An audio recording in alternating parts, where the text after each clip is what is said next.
Forum for a Better Understanding. It's my pleasure to be with you again for the 327th week in a row on this usually interfaith discussion about an important matter. Today our topic is homelessness in Fresno, and we're not going to just look at the issue as a problem. We actually are going to deal with solutions, alternatives to what we've become too used to. We have a very important panel that's been assembled, persons who are very much committed in their own way, very intensely, very passionately, to the end of homelessness here in Fresno and around the world. To my left is Michael Rhodes, who is the editor and founder of Community Alliance and has been a social justice advocate and a frontline worker for peace and justice all of his adult life. In the middle of our trio is Al Williams, who is a homeless advocate. Homeless himself, he has been working since 1996 to work with and to end homelessness here in Fresno. And across from me is the world-famous architect Arthur Dyson, who not only is known for his work all over the world, but is committed locally, passionately towards building communities that will show the dignity of the homeless and to create an alternative to what they are living in now. I wonder if our panel could begin by sharing just briefly the passion that's underneath them for the homeless here in Fresno and across the world. Mike, could you start us off? Well, I think everybody deserves a home.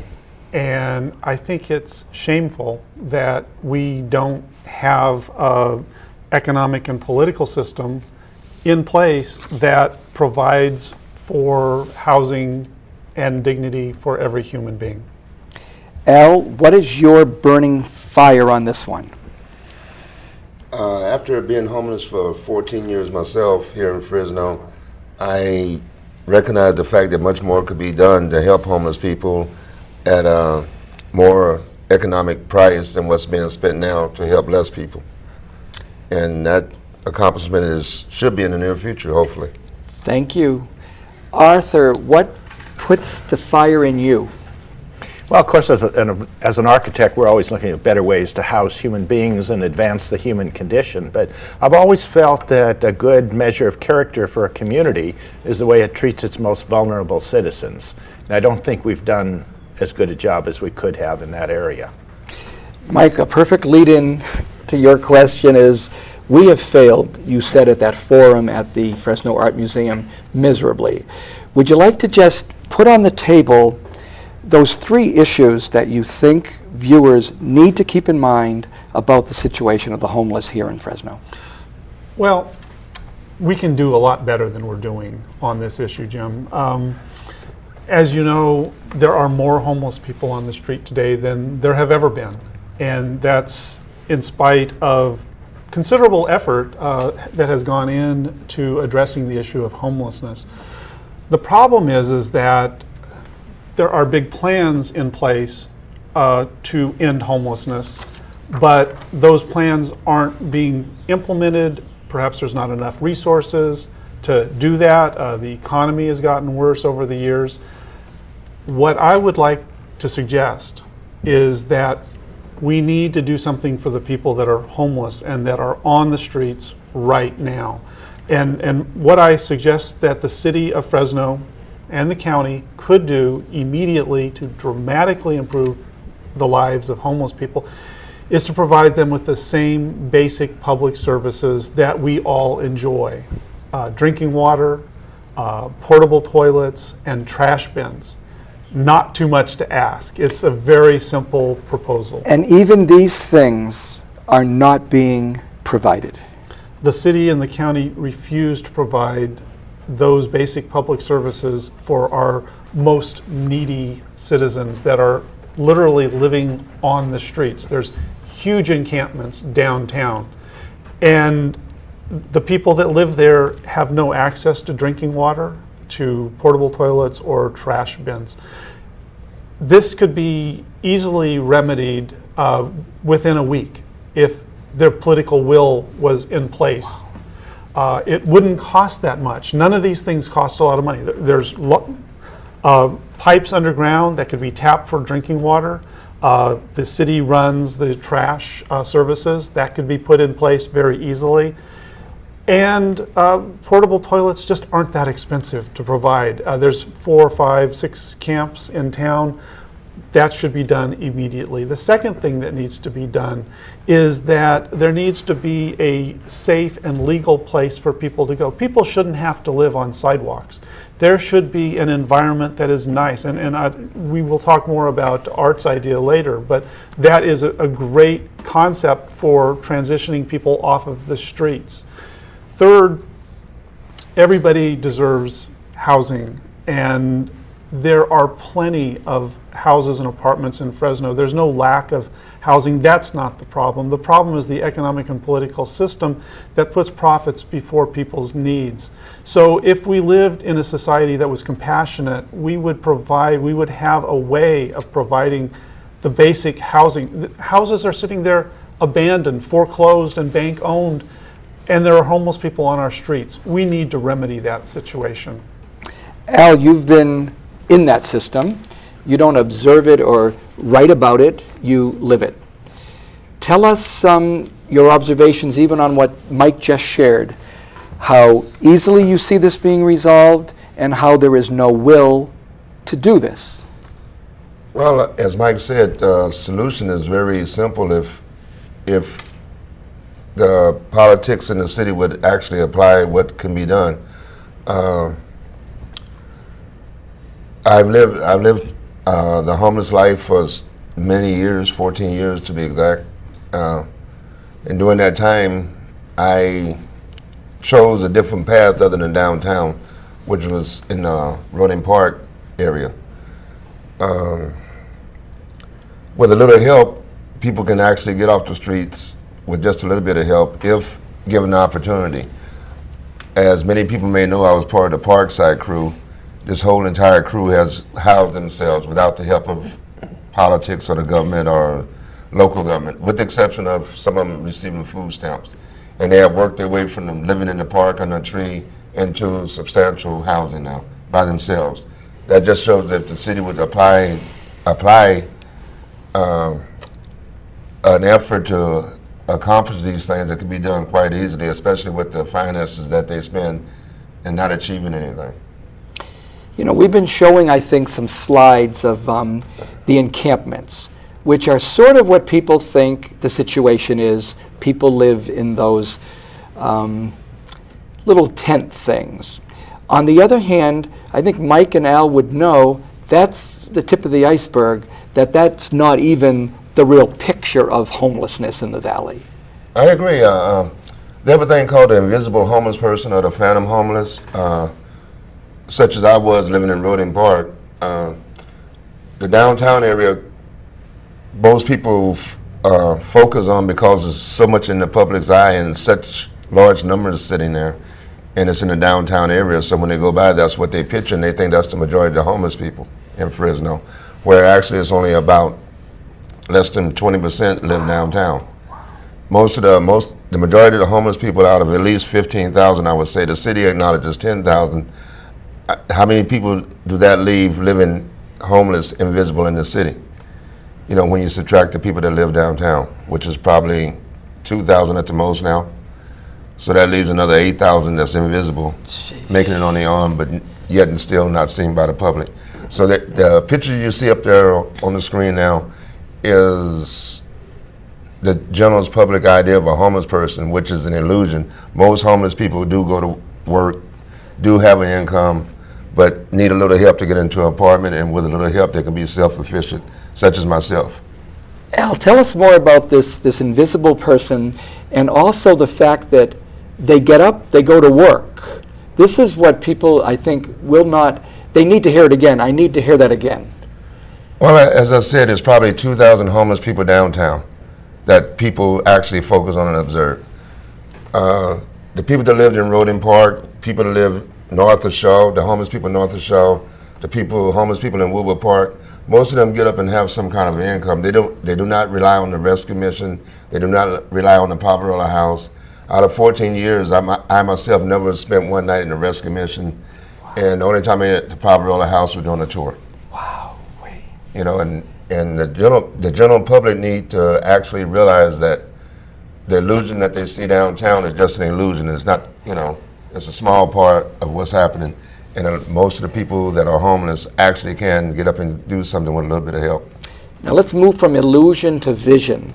So Arthur, when did the vision come to you as an architect to actually commit your time and energy towards a viable alternative?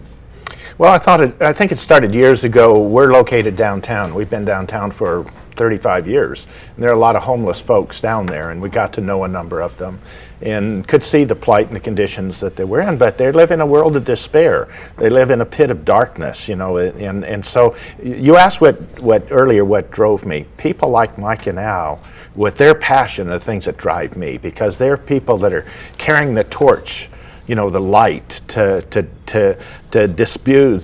diffuse all of this darkness that these people live in. And you can't expect people to grow in an area of trash and despair. And Mike talked a little bit earlier about something that's really important to me, because my background is in psychology. And we've known things for years about how human beings react to the environments that they're in. We knew them anecdotally. During the last 10 years, the study of neurosciences have shown and done tests and studies and shown that individuals that live in a harsh environment, that lack landscape, that lack the softness, that has all hardscape to it, violence and aggression increases tenfold in this environment. Those are the things that you want to pull people out of. So what's happened here, and that's why we've kind of worked as a team, is that Mike and Al have really kind of identified a number of the challenges, a number of the problems, a number of the existing conditions, and so we've tried to come up with some solutions that would address those. But we're not looking at short-term solutions, we're looking at long-term solutions. So we're not going to help all homeless folks with this vision. This is a certain amount, and I think that, take in mind what's been said, it's not that nothing has been done, because there's been good that's been done. Certainly the sanctuary does good, Barbarello House has done good, the mission does good and helps a number of folks, but that's a small percentage. We're planning to help a small percentage, and then there are many, many more that can go beyond that. But it doesn't help an individual on a long-term basis to give them a voucher to buy an apartment building until the funds run out 6 months later and they're back on the streets again. You need to put folks in a holistic setting, a setting where they can grow, where they can manifest their dreams, where they can be better people, where they can get training, where they can really reach the highest potential that they have. Unfortunately, we have to take a break exactly now, but don't go anywhere, because we'll be back in 60 seconds. Stay tuned. KNXT TV is proud to say thank you to all its viewers who have given their support for over 25 years. And only through your support is KNXT able to provide spiritual and informative programming. Please remember KNXT in your long-term support through wills, bequests, trust, and plan giving. Your gift is important to the future of Catholic television. Help preserve the strength of KNXT's message based on the teachings of Christ. Keep KNXT in your future plans. Welcome back to part 2 of our conversation with 3 people that are tremendously, personally committed to ending homelessness here in the Valley. Beginning in Fresno, beginning with certain initiatives that are doable. That's the case we're making.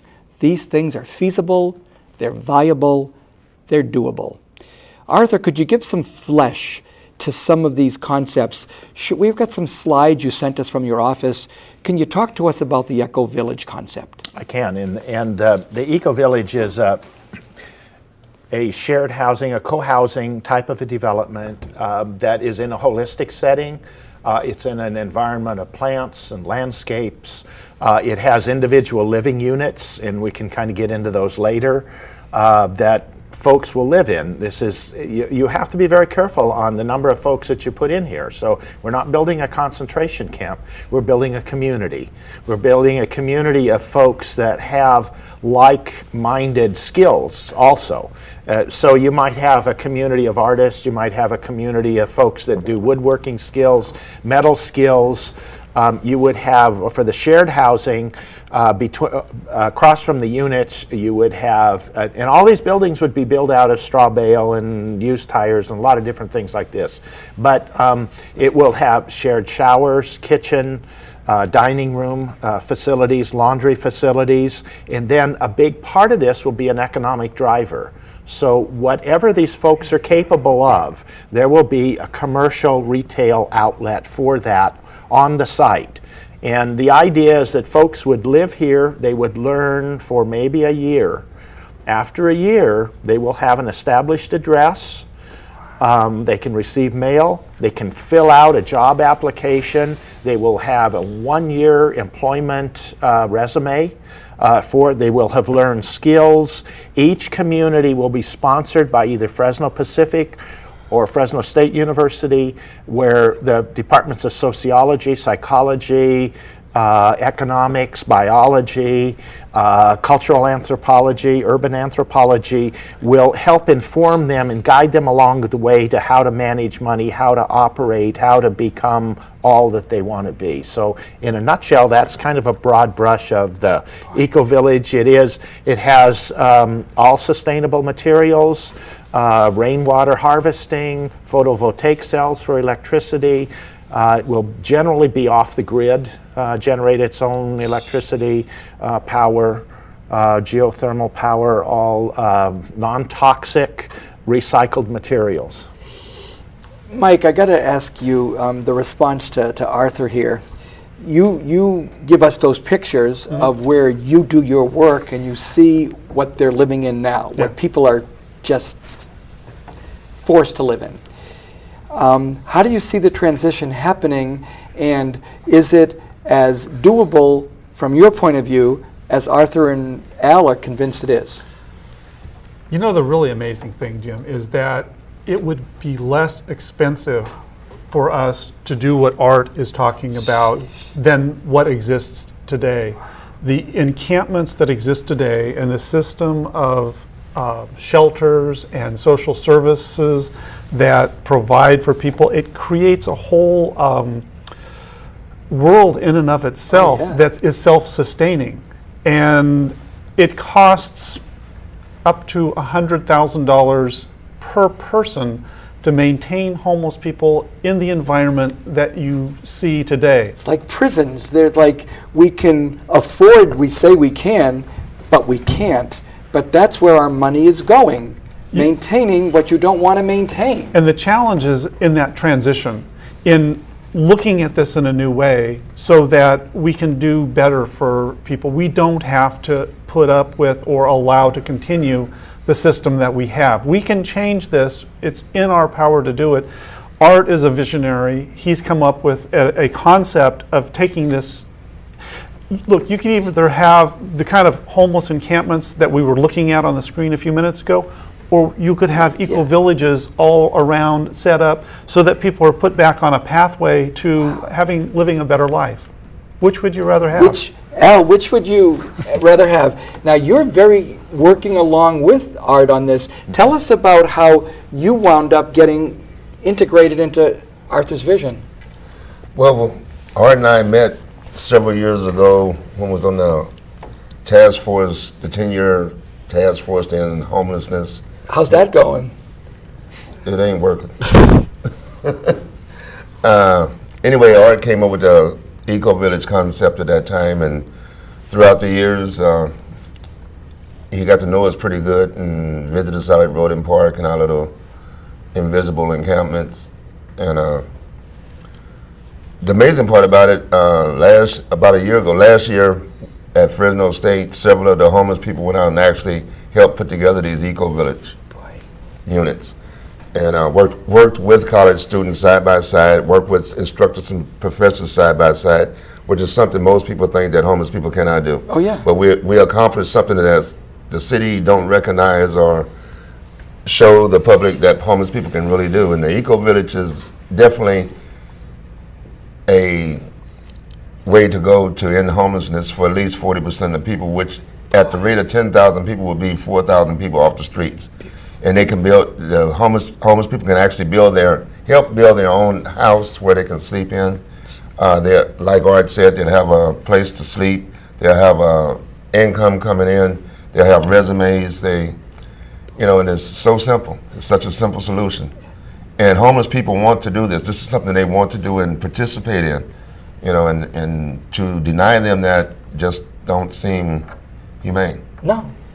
Arthur, can you maybe show us some of the pictures or maybe walk us through some of them, and also help us see how the universities have really come along as partners with you on this vision? I'd be glad to. And Al mentioned something that I failed to mention earlier, that the homeless folks would actually build this. Sheesh. I mean, this is a big part of it. It would be a learning tool also for university students. But we're looking at something very different than we've seen before. What you're looking at right now is kind of a strange looking little guy. But bear in mind that I'm more interested as an architect in providing shelter for the soul, for the human spirit, than I am just keeping the rain off of somebody's head and keeping them warm in the winter and cool in the summer. I'm interested in that too, but architecture is that step beyond that. And so we're looking at some simple things, and it started out with the concept of straw bale construction. Straw bale now has become a little more difficult to get a hold of. Logistically, it requires several steps. So you not only have to reinforce it, you have to plaster it on the inside and outside, a number of steps. So if we can simplify that. So the idea of the previous photograph that you saw was a building that was built, and this one could be, this is straw bale, but it could be built out of the same thing. They're building blocks that are made out of discarded clothes, that are encapsulated in a plastic material and then reinforced and put together just like regular building blocks.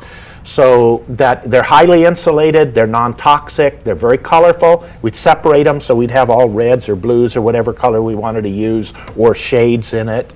So it'd be like a painting.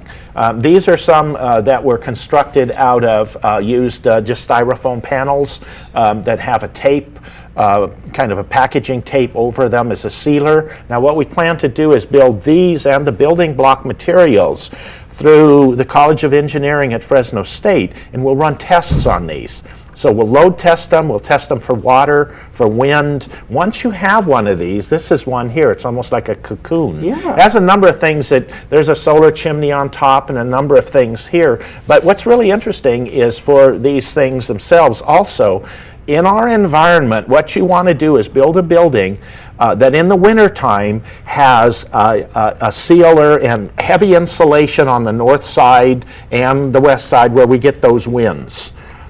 But you want the opposite in the summertime. You really would like the light to come in there. So you're almost looking at building two houses, unless you build a building like this that's small enough, that's on a turntable, that you can then rotate the building so that you reverse the insulation along with the time of the season.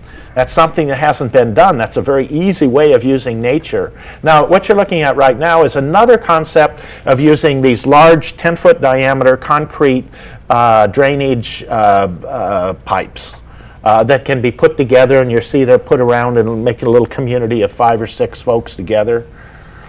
So we're exploring a lot of different things. We're trying to explore something that's easy to build, that will be non-toxic, that'll be an uplifting environment that folks can build themselves and are manipulative in the sense that they can customize them. They can open them up, close them up, do a lot of interesting things. If we can do that here and show a model, it can be done. And if you're using this fabric material and it works, structurally in sealing it, it can be used in Russia or any other place because it would be so well insulated it'd work in almost any environment. How close are we, Arthur, to having this have its prototype or its being able to be demonstrated as functioning, or what? I think we'll have a program together for the fall semester for this, and then concurrently probably at San Francisco Institute of Architecture, another program. Mike, you've been at this a long time, working with the situation such as it is. What type of energy do you get from Alan, Arthur on this one? Well, I think this is a great concept. I think it has a lot of potential. There are a couple of issues with it. Some of the zoning ordinances are going to have to be remodified in this community to accommodate these creative ideas.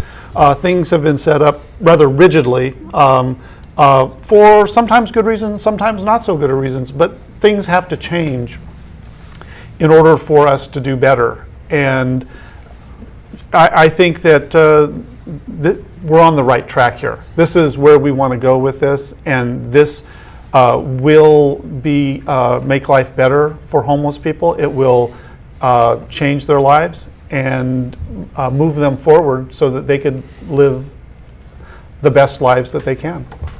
Al, one final thought you'd like to share with our viewers to encourage them, inspire them, animate them to join you in this effort.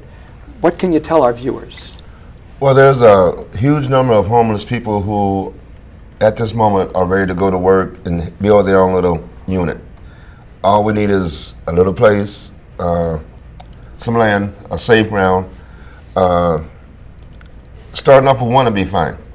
You gotta take one step at a time, and we can accept that. But we have homeless people who are willing to work with college students and with art and with other activists to put this together and provide a safe place for themselves. What more can you say, Arthur, we've got like 25 seconds. You have a final thought. Well, I think that nobody can do everything, but everybody can do something. And John Wooden said something that I always liked, is that don't ever let what you can't do stop you from doing what you can do. On that note, I will want to thank our panel that has been very inspiring to me today. I looked forward to this program for a long time. Homelessness is not going to go away with this program. In fact, we'll be back hopefully next year showing steps that have been made that we'll see some examples of this eco-village working here in our valley. Till next time, take care and join us next week for another episode of Forum. Till then, God bless.